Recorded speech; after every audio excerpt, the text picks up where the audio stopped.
Terça-feira, 12 de maio de 1987, diz a Revista Oeste. A data é marcante para o jornalista vítima Cristiano Gomes. Sua avó, escuta aí, Martina, sua avó, a suposta vítima do Padreco, sua avó paterna havia morrido naquele dia. Hoje tem 48 anos. É jornalista.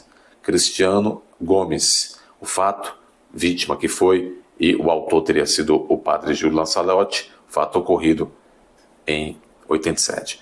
Terça-feira, 12 de maio de 1987, a data é marcante para o jornalista Cristiano Gomes. Sua avó paterna havia morrido naquele dia. Uma semana depois, ele foi vítima do assédio. Cristiano tinha 11 anos na época. Na missa de 7º dia da avó, ocasião da conduta ilícita, suposta, ele estava com familiares na paróquia São Miguel Arcanjo, na Moca, bairro de São Paulo, da Zona Leste de São Paulo, onde era coroinha. Depois da celebração fúnebre, missa de 7º dia de sua avó paterna, Cristiano, com 11 anos, foi à sacristia para chorar. No primeiro momento, foi acolhido pelo pároco de plantão. Depois, no entanto, percebeu que aquilo não era apenas um mero consolo fraternal. Já tiveram uma ideia de quem é supostamente ou de quem foi o pároco de plantão? Depois de um mero consolo, percebeu que aquilo não era um mero consolo fraternal. Diz a matéria da Revista Oeste. O religioso, o pároco, passou a pressionar seu corpo contra o de Cristiano. Este é um relato do Cristiano para a Revista Oeste. Passou a fazer carícias e a encostar sua barba no rosto do garoto. Assustado e percebendo a excitação do algoz, conseguiu escapar e saiu da igreja para nunca mais voltar. E era coroinha. Jamais esqueceu o que passou, muito menos jamais esqueceu, segundo ele, do autor deste assédio. Segundo ele e segundo a revista, o padre Júlio. Quase 37 anos depois do ocorrido, diz a revista, Cristiano resolveu tornar público o episódio do qual foi vítima e, em conversa exclusiva com o Oeste, revelou e reforçou não ter interesse algum em fama, nem muito menos em se dar bem a partir da denúncia contra ele. Antes de qualquer acusação, adianta-se para avisar que não é bolsonarista, nem foi motivado por questões político-partidárias. É porque nesse país agora tudo parece que tem a ver, ou querem dizer que tem a ver com política partidária. Cristiano acredita que chegou a hora de falar publicamente sobre o caso, que guardou em segredo até da própria família, em razão dos últimos acontecimentos. É o que eu digo a vocês. Quando começa a vir à luz as primeiras, vamos dizer assim, indícios de que a figura vai ser descoberta, as vítimas perdem o temor, perdem a timidez, se encorajam e começam a aparecer. Eu aposto com vocês, não vai 30 dias e outras vítimas aparecerão. São assim que acontece em casos. Agora, se elas estão falando a verdade ou não, se são vítimas ou supostas vítimas, isso o tempo demonstrará.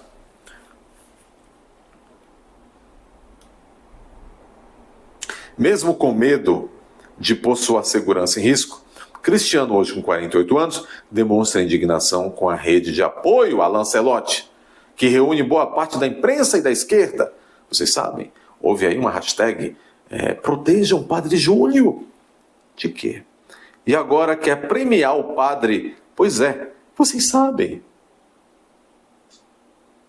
O pároco, o então pároco, agora padre, que segundo esse menino, esse moço hoje, quando ele era menino, o atacou.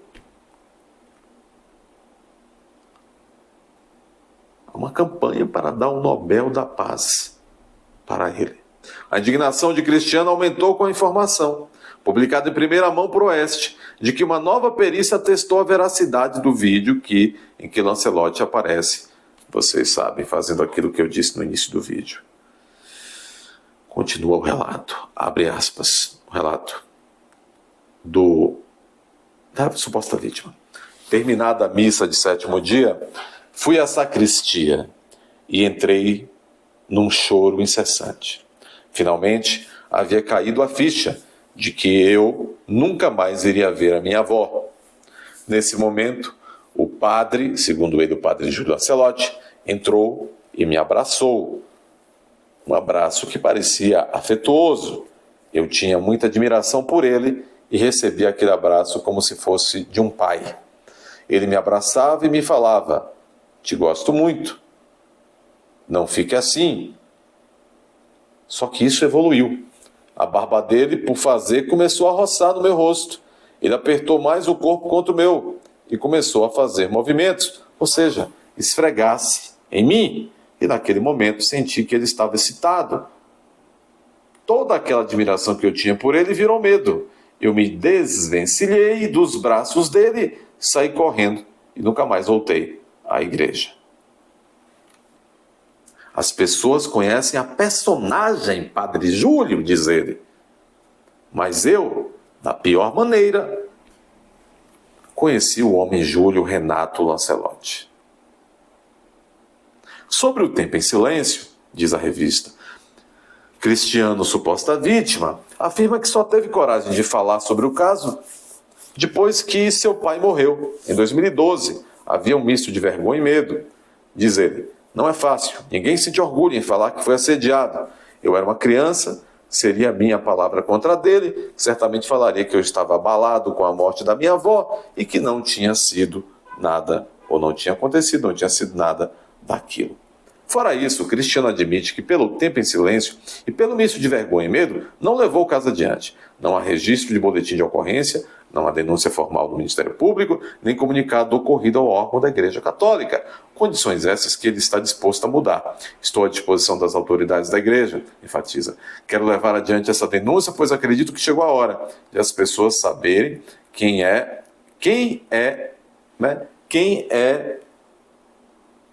não o padre, das pessoas saberem que não é o padre que aparece na imprensa, mas o ser humano Júlio Lancelotti, Júlio Renato, que, repito, tive o desprazer de conhecer da pior forma possível." Reencontros, é uma matéria longa, reencontros com Júlio Lancelotti. Mesmo sem nunca mais voltar à igreja que tem Lancelotti como pároco, Cristiano informa que se reencontrou com o padre em 2 oportunidades. A primeira vez, que voltou a ficar cara a cara com o religioso, ocorreu quando ainda era menor de idade, em frente ao 8º Distrito Policial de São Paulo, a metros da paróquia São Miguel Arcanjo. Houve um diálogo de poucas palavras, mas Cristiano fez questão de deixar claro que se lembrava do assédio. Diz Cristiano: "Sempre tive medo dele, mas queria que ele soubesse que eu me lembrava do que havia acontecido. Ele perguntou como eu estava e eu disse que estava trabalhando na Polícia Civil, que agora eu era investigador." A mentira, de acordo com Cristiano, foi a forma que encontrou para tentar amedrontar o padre. "Eu quis intimidá-lo, mostrar que eu não tinha esquecido do que ele fez comigo." O último encontro aconteceu em 2015. Lancelotti foi o responsável por celebrar o casamento do irmão mais novo do jornalista. A celebração ocorreu na capela que fica nas dependências do campus da Moca, da Universidade de São Judas Tadeu. Na ocasião, Cristiano teve certeza de que o padre se lembrava do assédio. Diz Cristiano: "Lancelotti fez questão de dizer que o meu irmão tinha sido batizado por ele, e de fato foi, na paróquia dele. Mas ele não falou que eu tinha sido coroinha dele. Ali tive a certeza de que ele se lembrava do que havia feito comigo." Depois disso, os caminhos de Cristiano Lancelotti nunca mais se cruzaram. No decorrer do tempo, contudo, o jornalista recebeu indícios de que não foi sua única vítima. Semanas depois de ter sido assediado, um colega de escola perguntou por qual razão ele tinha deixado de comparecer às missas. O Cristiano, né? Mesmo sem ter a confirmação, esse amigo de colégio disse que já sabia o motivo da repentina mudança na rotina de Cristiano. Lancelotti havia mexido com ele também.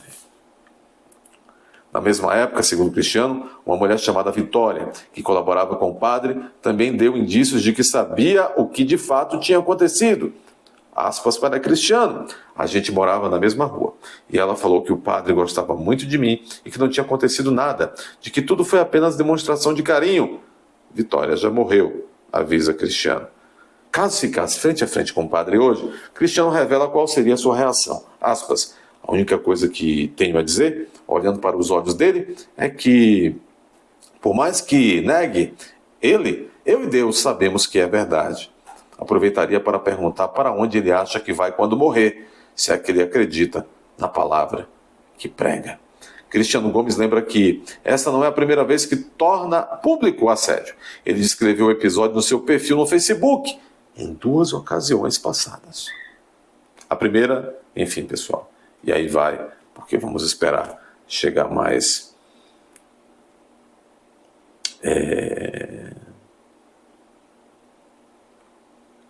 elementos sobre isso. Ele expôs em 2018, 2022, esses fatos na própria rede social. É um caso gravíssimo, é um caso que, obviamente, deve ser apurado. O problema é que não querem apurar. Só que outras vítimas, supostas vítimas, apareceram.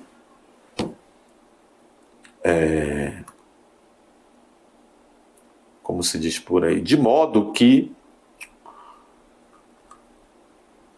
a verdade sempre virá à tona. Por mais que não queiram saber da verdade, seja qual for a verdade. Tem todo o direito ao devido processo legal, ao contraditório, à ampla defesa. O senhor Júlio Renato Lancelotti, não é isso? Se inscrevam neste canal. São histórias muito macabras. Se inscrevam neste canal, deixe seu like, compartilhe com todos. Compartilhe com todos.